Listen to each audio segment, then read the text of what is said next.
Principal Swinburne. There is growing research to suggest that children in Australia are showing signs of low-level general physical health earlier on in their lives. 1 in 4 Australian school children and 6 to 8% of Australian school children are either overweight or obese, which has long-term physical health effects, ranging from sleep apnea to type 2 diabetes and psychosocial problems such as depression and low self-esteem. Therefore, our role as teachers educating young Australians every day is to support them to develop an understanding of good health and nutrition. This unit, called Lunchbox Blitz for Year 1, is based on 3 lessons which link to the content descriptors from the personal, social and community health strand of the Australian health and physical education curriculum, as the unit will support students to understand ways to keep themselves healthy through the exploration of food and nutrition.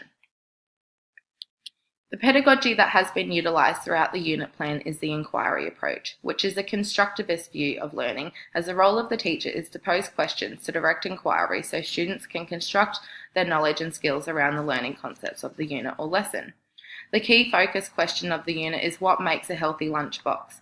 Throughout the lessons, students will engage in a variety of activities which support them to explore healthy food and good nutrition to answer the focus question. An inquiry approach supports differentiation, as the teacher monitors and scaffolds children's learning and adjusting the level of support required as students develop their understandings and skills. However, the inquiry approach requires extensive planning and teachers' capability to strategically question students to direct their inquiry and learning in the right way. In summary, the inquiry and problem-based learning approach is the most beneficial as students require knowledge and understandings are considered, and with professional development and appropriate planning, an inquiry approach is beneficial in delivering a quality health education program. Remembering that food and nutrition can be viewed differently across cultures, the inquiry approach allows for students' views to be heard and constructed with the information they are presented. The use of an ICT resource within the unit, such as a YouTube video, has been utilised to support students' use of multimodal resources and development of necessary skills for 21st century learners. A range of both formative and summative assessment strategies have been used throughout the unit plan. The formative assessment pieces require students to work in small groups, while this gives time for the teacher to observe, scaffold and give feedback when necessary.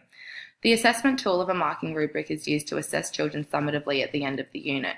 Marking rubrics are a great assessment tool as they are broken down into smaller parts, making the marking easier and learning more identifiable. However, the criteria set out in marking rubrics can be interpreted differently by both teachers and students, sometimes resulting in students not meeting the pass criteria. Formative assessment will be recorded in a student record book, which allows for timely results, as students can target at-risk students when there is still time left to teach the desired learning outcomes. This also supports differentiation and safe and challenging learning environments.